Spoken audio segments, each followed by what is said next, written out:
Dice así la palabra del Señor. Otra parábola les refirió diciendo: el reino de los cielos es semejante al grano de mostaza que un hombre tomó y sembró en su campo, el cual, a la verdad, es la más pequeña de todas las semillas, pero cuando ha crecido, es la mayor de las hortalizas y se hace árbol, de tal manera que vienen las aves del cielo y hacen nidos en sus ramas. Otra parábola les dijo: el reino de los cielos es semejante a la levadura que tomó una mujer y escondió en 3 medidas de harina, hasta que todo fue leudado. Vamos a orar. Padre, venimos delante de tu presencia, sabiendo que es a tu palabra a la que nos acercamos. Concédenos que haya provecho para nuestras almas al estudiarla, y que así como hoy una vez más fuimos nosotros recibidos con alimentos y nuestros cuerpos fueron nutridos, Señor, también que espiritualmente podamos decir que por medio de ella tú nos has alimentado, y que en aquellos que no te conocen sea para inquietarles respecto a su condición, y aquellos que te conocemos seamos cada vez más asegurados, puestos firmes, Señor, en aquello que creemos según el Espíritu Santo nos ilumina para comprender tu verdad. Y yo pueda enseñarla fielmente, es mi petición que presento en el nombre de Jesús. Amén. Amén. Otra parábola. Bueno, para los que nos visitan hoy por primera vez, los que no habían estado recientemente, hemos estado estudiando realmente el Evangelio de Mateo ya por bastante tiempo, yo creo que ya por más de 2 años. Bueno, ahora al hacer los estudios bisemanales, pues también eso hace que no avancemos tanto, pero también es que vamos yendo porción por porción, no tenemos ninguna prisa por terminar. Y particularmente en Mateo 13 tenemos varias parábolas condensadas, y no son cualesquiera parábolas, es decir, tienen un tema específico. Estas parábolas están enfocadas en el tema del reino de los cielos. Hay diferentes sentidos en que uno debe entender la expresión el reino de los cielos, pero les doy algunos de esos conceptos, ¿verdad? Como siempre les he estado recordando, Dios es soberano, Él siempre reina.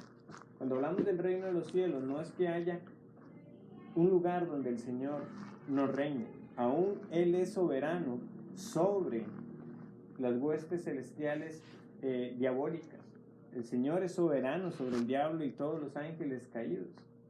Ciertamente ellos hacen el mal por su propia cuenta. Dios no es autor del mal, pero Dios es soberano sobre todo ello. Pero cuando hablamos del reino de los cielos, hablamos de manera particular en ese gobierno de Dios en aquellos que son los suyos.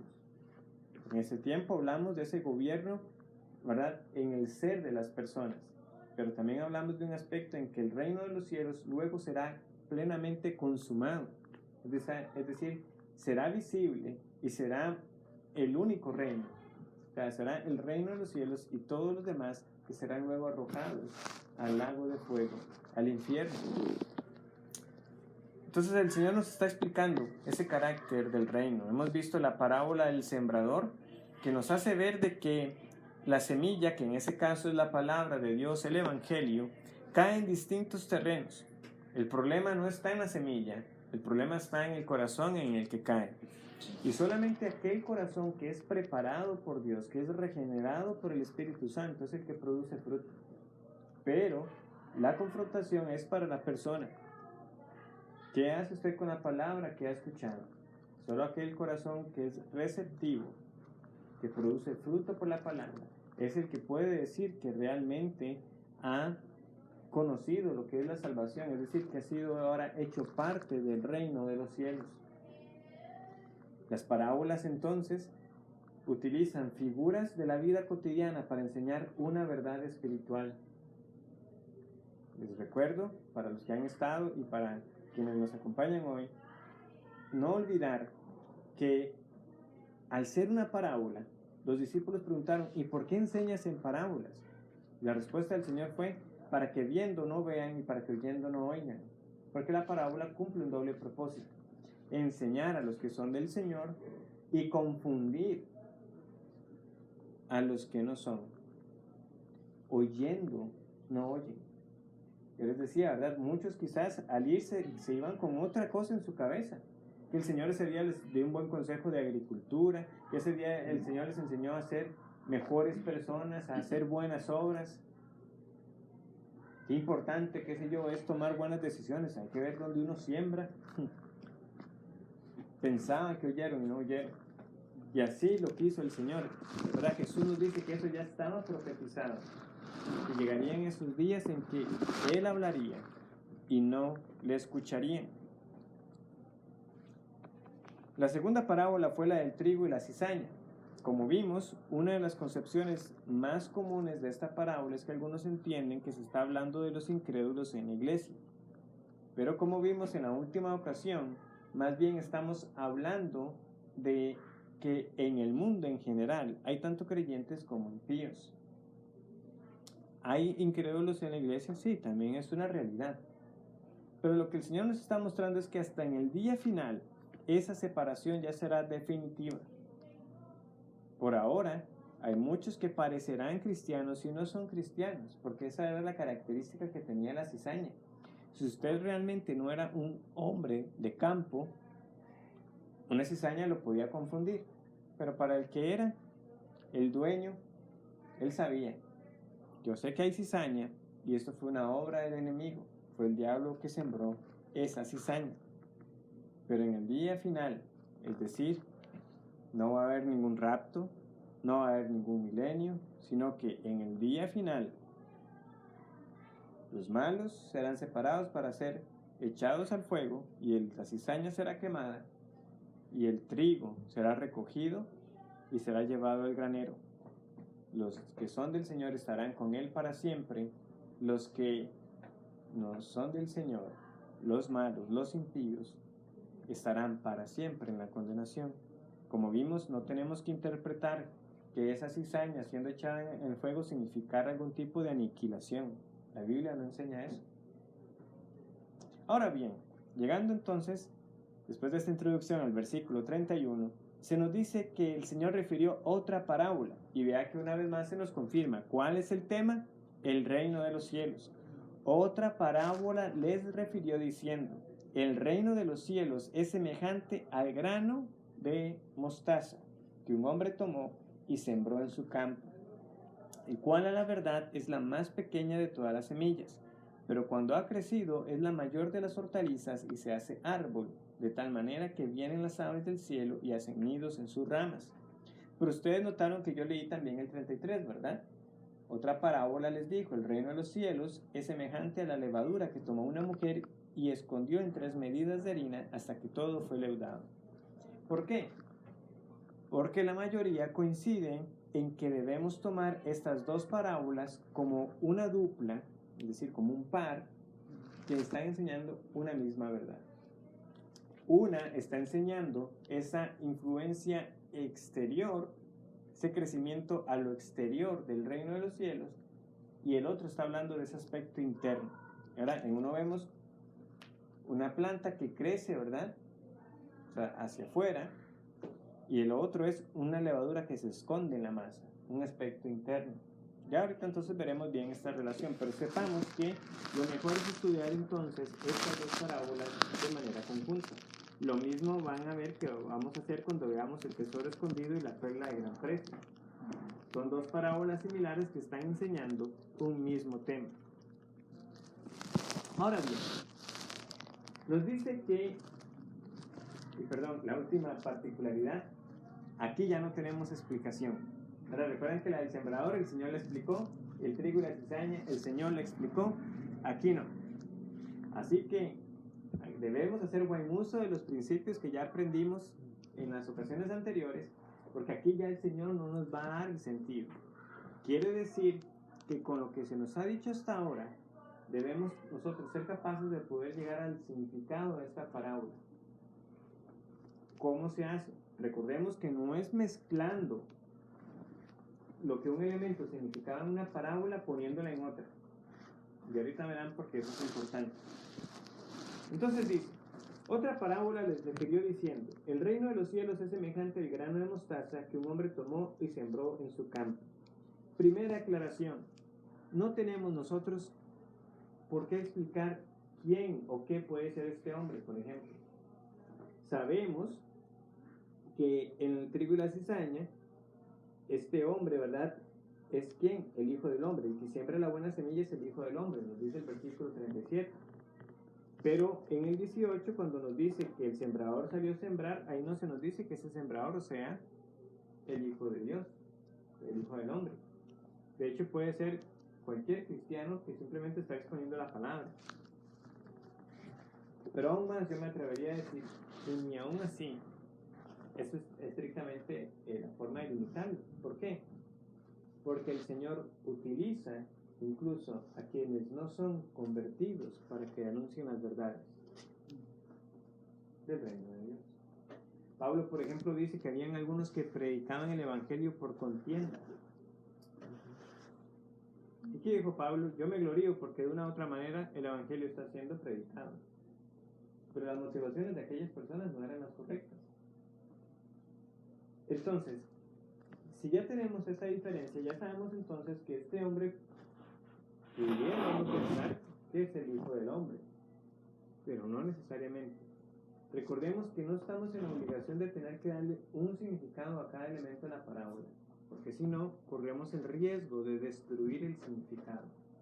La parábola enseña una verdad, y lo que nos debe interesar es descubrir cuál es esa verdad.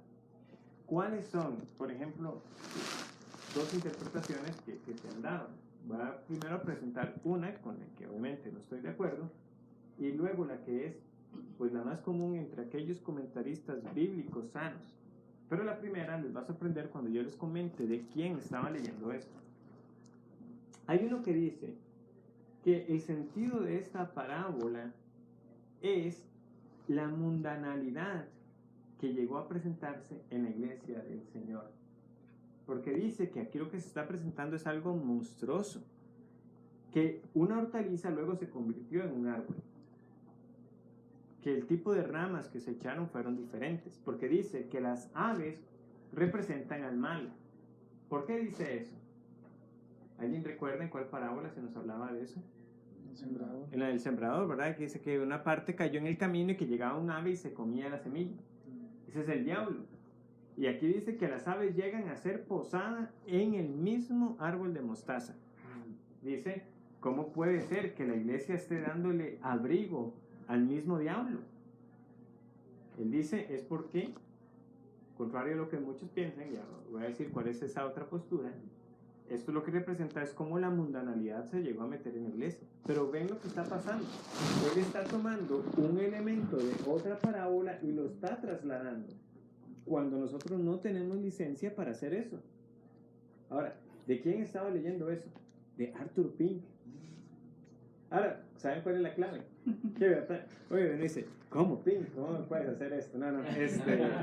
No, Pink, ¿qué pasó ahí? Resulta que Arthur Pink, antes de, en una etapa de su vida, fue dispensacionalista. Y ese es uno de sus escritos tempranos. De hecho, usted lo lee y dice en algún punto, es que esto no está bien. Algo no anda bien en la forma en que se está interpretando.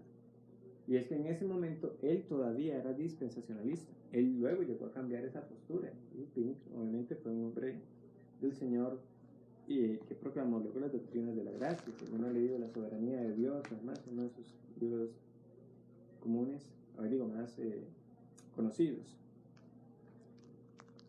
Pero ven las reglas que lo estaban dirigiendo a él.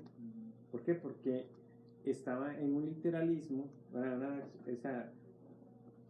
buscando esas expresiones y trasladando un sentido que no era el apropiado. Ahora, es cierto que la iglesia llegó a verse influenciada, sí, o sea, cuando usted estudia la historia de la iglesia, sorprende. Claro que aquella iglesia que luego fue perseguida, que estaba en catacumbas, que estaba en cuevas, luego llegó a hacerse edificios tan suntuosos. Y ahora sí con el favor del Imperio Romano. Sí, esa combinación iglesia y Estado nunca ha sido buena. Ciertamente algunos se encariñaron con el poder. Luego, más adelante, y entonces empiezan a leer de papas que eran prácticamente los que ponían y quitaban reyes. humanamente hablando. Estaban envueltos en política, en hacer crecer las arcas, hasta llegar obviamente a los días conocidos de Lutero, el tema con las indulgencias, todo lo que llegó a ocurrir. Pero, aunque eso es cierto, yo no creo que sea esta la parábola que justifique esto. ¿Qué es lo que uno debe entender aquí? Cómo la iglesia crece. Cómo una semilla tan pequeña como la semilla de mostaza luego llega a convertirse en algo tan grande.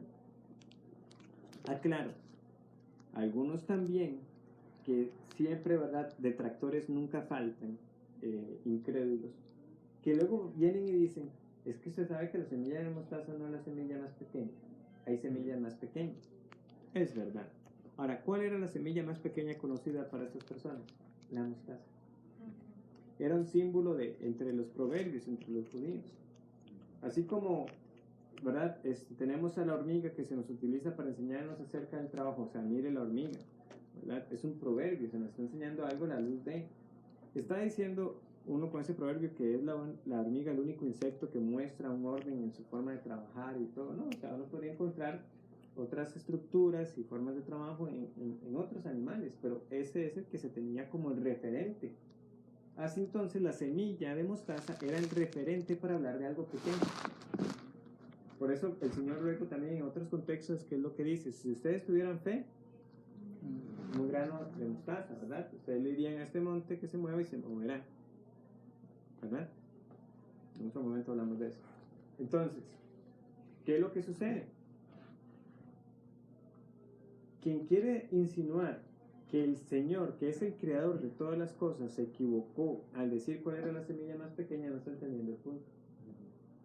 Si el Señor hubiera salido con el nombre científico de la semilla más pequeña que él realmente sabe que era, lo hubieran entendido las personas, porque no la conocían. Entonces, es lo que uno dice, a veces de verdad hay argumentos que son tan ridículos, pero que el Señor nos debe dar siempre sabiduría para responder al necio, no conforme a su necedad. Recuerdo hace unos años que alguien cuestionaba, pero es que vea la Biblia, pone el murciélago dentro de las aves. El murciélago, según las taxonomías actuales, ¿qué es realmente? Un mamífero, ¿verdad? ¿Sí? Un mamífero alado, de hecho el único que en esa categoría. No es un ave, un murciélago no pone huevos. Pero, ¿cuándo vienen a existir esas categorías? Mucho después de que la Biblia fue escrita. En su momento, para los escritores, para el pueblo común y para muchos, tiene alas, es un ave. Más adelante viene la comunidad científica y establece otros criterios y resulta que entonces ahí ya el murciélago no calza, sino que entonces tendríamos que ponerlos con los mamíferos. Pero no es ninguna imprecisión de parte de la Biblia, es claramente que estamos hablando de dos cosas totalmente distintas, el momento en el que fue escrito y una categoría que después fue creada. Entonces, lo mismo con lo de la semilla de mostaza. La semilla de mostaza era la que ellos conocían. Y el punto de lo que el Señor está diciendo es, la semilla que ustedes conocen como la más pequeña, la semilla de mostaza, se la siembra algo diminuto y llega a crecer tanto, pero tanto que, por ejemplo, en estas regiones de Palestina, se habla de algunos que superaban los 3 y algunos hasta los 5 metros de altura. Entonces era algo bastante grande para hacer que una hortaliza. Porque eso es lo que es. O sea, la palabra que tenemos ahí para hortaliza es como, también se podría traducir como un vegetal. Entonces claramente es otro tipo de planta, ¿verdad? La zanahoria, el tomate también, de nuevo, si uno se pone muy estricto en la clasificación, el tomate sería una fruta, ¿verdad? Pero el punto es algo pequeño, ¿verdad? Entonces, mostaza, pues lo que yo sembré fue algo así, tan pequeñito, y vean lo que llegó a convertirse. De la misma manera, entonces, el reino de los cielos es como ese grano de mostaza. Y vean qué fácil entonces cuando uno compara lo que el resto de la escritura nos enseña para saber que esas cosas son así. ¿Cuántos hubo en Jerusalén en el día de Pentecostés? ¿Cuántos? ¿Cuántos estaban reunidos en un aposento alto en el día de Pentecostés? Más de 3,000. No, más de 3.000 que fueron los que creyeron cuando Pedro predicó. 120, sí. 120 estaban reunidos. Sí, bueno, vamos a ver. De hecho, vamos a ir a Hechos entonces. No, se los digo porque si ustedes prestan atención a lo que cantamos, hay un himno que es que lo dice. Sí. En un aposento alto, 120. Ahí lo dice. En Hechos 1.15, ahí es donde está la cifra para si quieran confirmar. Eso es lo que Lucas nos dice. Que están reunidos 120. Ahora, es cierto, no necesariamente tienen que ser los mismos 120 en Hechos 2, pero sabemos que en Hechos 1 habían 120, posiblemente ese grupo muy similar al que estaba ahí. Lo que quiero decir es 120 personas para el ministerio de Jesús por más de 3 años. Luego Pablo nos dice en 1 Corintios capítulo 15 que Jesús en una ocasión se llevó a mostrar a más de 500 hermanos a la vez, que es como el número más elevado que uno podría pensar de número de creyentes a los que el Señor se mostró. Pero aún así 500 sigue siendo un número pequeño, cuando sabemos que el Señor llegó a alimentar una multitud de 5.000 personas, sin contar mujeres y niños. ¿Dónde estaban todos esos? Y luego los otros 4.000. Y luego todo lo que predicó en Samaria. 120 es un número pequeño. Ahora, ciertamente, sabemos que en Samaria estaba la mujer samaritana y todos los que creyeron al testimonio de esa mujer y a Cristo, ¿verdad? Que no estaban ahí en Jerusalén. El punto de todo esto que estoy diciendo es, era un grupo pequeño, era un grupo insignificante, y sin embargo, a la predicación de Pedro, por el poder del Espíritu Santo, más de 3.000 creyeron en un día. Luego seguimos leyendo y nos dice lo siguiente el libro de los Hechos, en Hechos 4:4. Pero muchos de los que habían oído la palabra creyeron, y el número de los varones era como 5.000. Aquí hay varias posturas. Hay algunos que dicen que son 5.000, es decir, 2.000 que se añadieron a los 3.000 anteriores. Hay otros que dicen, no, son 5.000 más los 3.000 que ya estaban. En el peor de los casos, yo peor, o sea, quiero decir, en el caso más conservador, 5.000. En el caso mayor, 8.000. Y si tomamos aquí lo que se nos dice es solo varones, quiere decir que nos están contando mujeres. Y posiblemente algunos niños a los que el Señor les haya dado. Pero niños, ¿verdad? Entiendan, ¿verdad? Que podían profesar fe.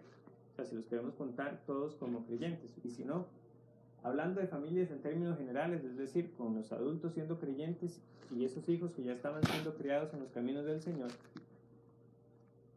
hay quienes en última instancia se atreven a cifrar que en algún momento en Jerusalén llegó a ser la cifra de hasta 20.000 cristianos. Es un número ya más grande. Ahora, no era la voluntad del Señor que la iglesia se quedara en Jerusalén.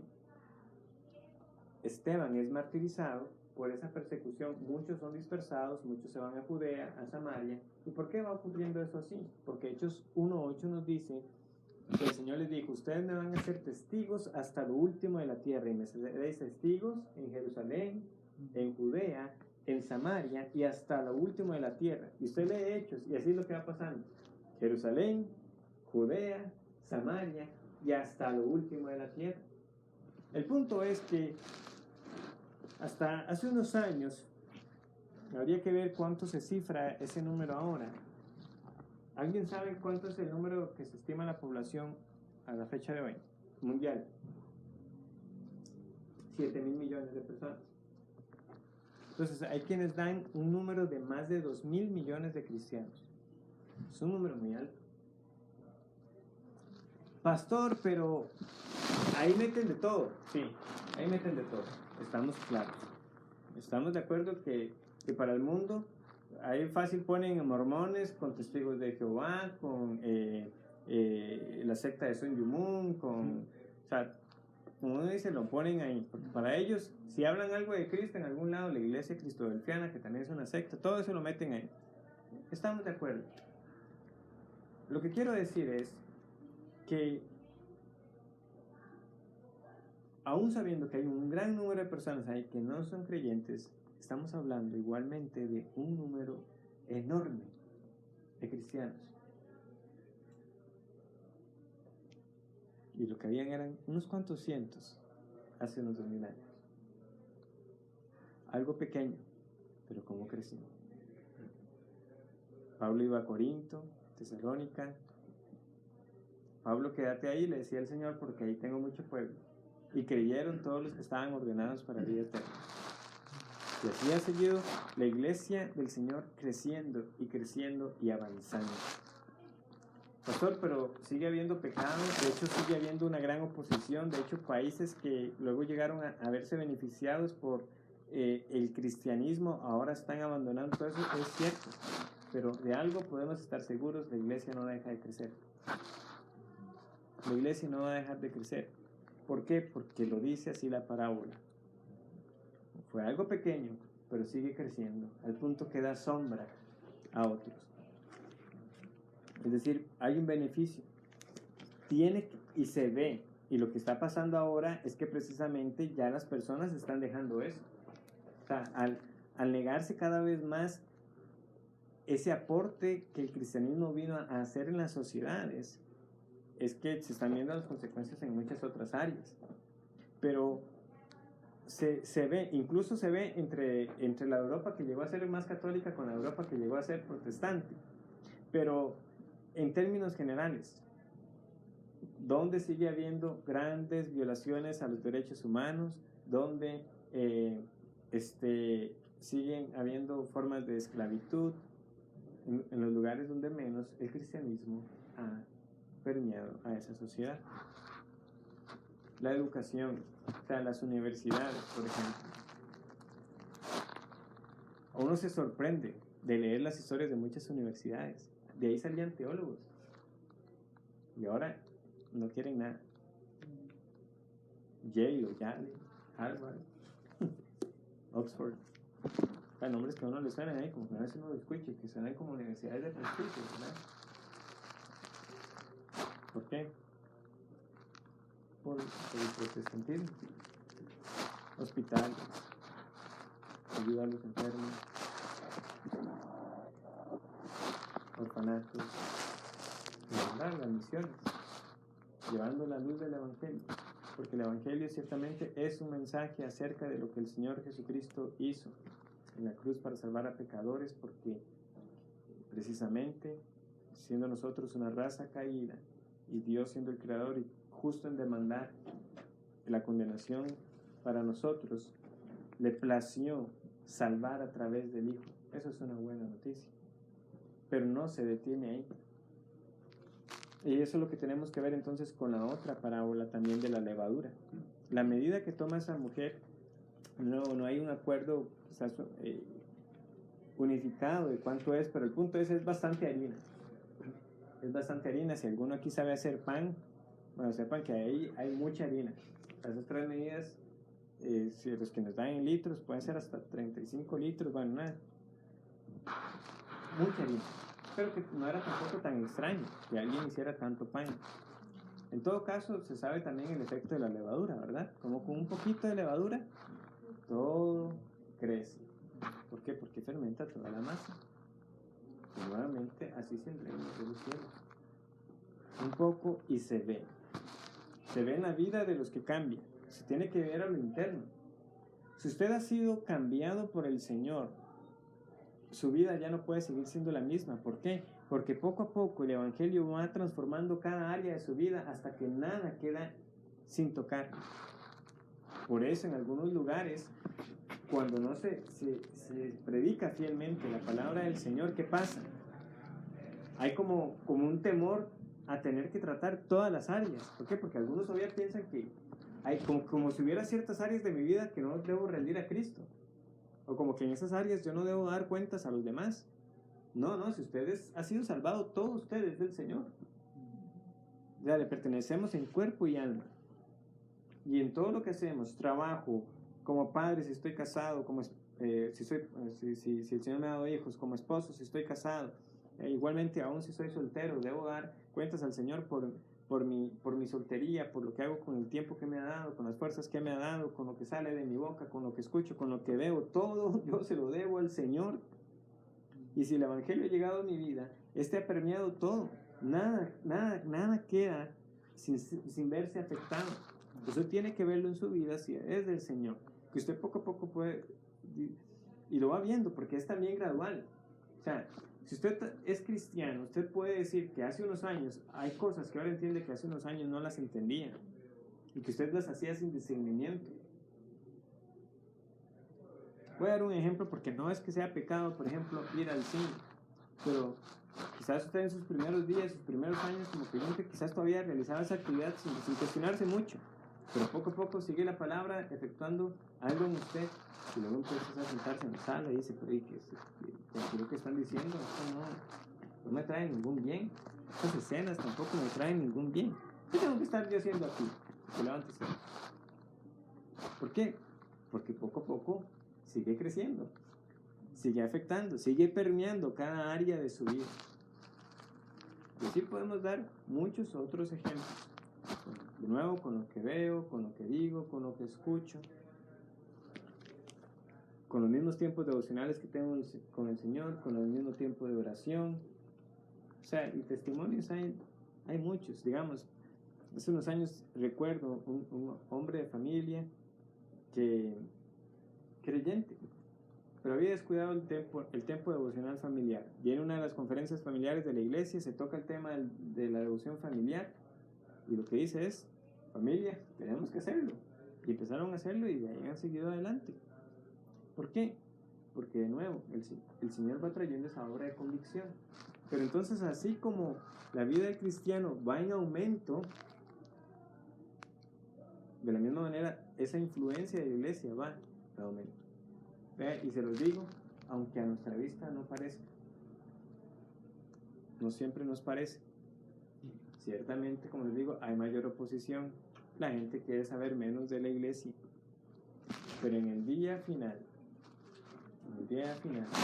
la que saldrá triunfante será la iglesia. Porque Jesús, como veremos en Mateo 16, le dirá a Pedro y a los demás, las puertas del Hades no prevalecerán contra ella. Nada va a impedir el crecimiento del reino de Dios hasta que plenamente florezca, hasta que plenamente sea como este árbol que se nos habla aquí, grande, enorme, que da sombra y alimento a las aves. Hay un sentido, como les digo, en que el mundo ahora mismo se ve beneficiado por el cristianismo. Muchos científicos fueron cristianos, pero de nuevo el ser humano en su rebelión ha creado esta dicotomía, como que ser científico es sinónimo entonces de no ser cristiano.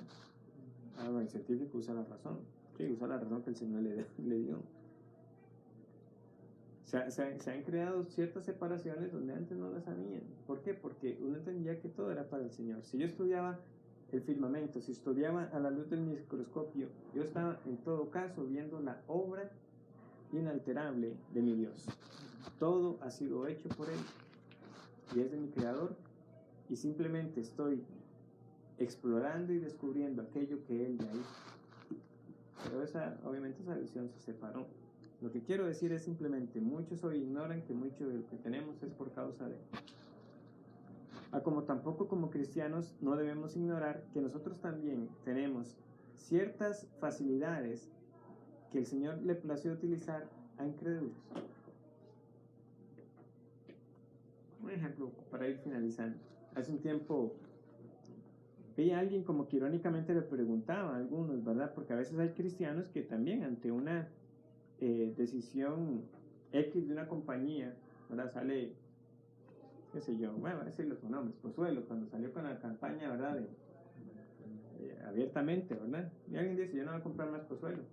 Y está bien, voy a hacerlo. ¿Por qué ahora tengo que seguir comprando yo el producto de la compañía que abiertamente es? Ahora, el punto es que en la realidad llega un momento donde, como que eso es a lo que van cada compañía, no va a ser cierto que usted pueda separarse completamente de la influencia de todo lo que las ciertas compañías o los creadores de ciertas cosas han hecho. Por ejemplo, Facebook, su creador es claramente ateo. Él no cree en Dios. Todos los que usan, aquí si usted lo entiende no se preocupe, pero los que han escuchado de Linux o han utilizado, o sea, el creador de ese sistema ya de hace muchos años, Linus Torvalds, él es ateo. Entonces, que no va a usar ninguna de esas herramientas o los que se ha hecho en el sistema operativo porque lo hizo un ateo, alguien que rechaza al Señor. No. Como les digo, hay contextos donde un cristiano esa puede ser la decisión que pueda tomar, pero en última instancia, yo lo que veo es, le plació al Señor utilizar a ese hombre como instrumento para que ahora gocemos de ciertas cosas que ahora nos son de gran beneficio. Y así quizás podríamos nosotros descubrir muchas otras cosas que ahora las vemos como artículos de nuestra vida diaria. El punto al que quiero llegar es que como cristiano yo no puedo solamente pensar en una esfera cerrada. Aquí estamos todos y que bueno, aquí que nunca tuviéramos que salir de estas 4 paredes, ¿verdad? Que todos los días nos cayera como el maná, ¿verdad? Del alimento, y aquí estamos todos. No tenemos por qué estarnos involucrando con ese mundo pecador. Pero eso no ha sido la voluntad del Señor. Porque es todo lo contrario. Es la iglesia avanzando de tal manera que el mundo haya beneficio por lo que el Señor hace en la vida de uno. Porque si yo lo pienso bien, si el Señor me ha mandado a mí a amar a mi prójimo, y esto incluye a mis enemigos, a aquellos que aborrecen el cristianismo, a aquellos que niegan la existencia de Dios, pero estoy yo ahí haciendo el bien a todos, amándolos como a mí mismo, ya solo eso es una influencia, ¿verdad? Yo debo involucrarme y puedo involucrarme en ciertas causas. Tristemente, y con esto cierro, estamos viendo que esta necesidad de la iglesia de no separarse, o sea, hay una separación del mundo que claramente la Biblia enseña, pero que esa separación del mundo no implica que la iglesia no se preocupa por el bien del otro, se está llevando al extremo en otros lugares para pensar de que la misión de la iglesia es una misión social, y no. La misión de la iglesia sigue siendo ser testigo de Cristo, predicar el evangelio y hacer discípulos. Esa sigue siendo. Pero sí, lo que estamos viendo en Estados Unidos ya aquí está presente y todo, donde para algunos los temas de mayor prioridad tiene que ser la iglesia involucrándose en el tema racial, de que la población negra ha sido oprimida, de que la población homosexual ha sido oprimida, de que las mujeres han sido oprimidas y que hemos vivido siglos de dominio grotesco del hombre blanco, ¿verdad? O sea, esas cosas, esas formas de pensar lamentablemente se están permeando en la iglesia y muchos no han sabido cómo responder y ponerle un alto y decir, no, un momento. Opresión ha habido por causa del pecado independientemente del color de piel o de género o de orientación sexual. Si usted conoce al Señor, usted sabe que entonces a toda persona sin distinción ha de mostrar el amor que ha sido derramado en su corazón. ¿Cómo estamos influyendo al mundo? ¿Y qué está viendo usted en su propia vida? ¿Está realmente este reino de Dios siendo más evidente en su propia vida? Entonces, examinemos esto hoy a la luz de las palabras del Señor. Oremos.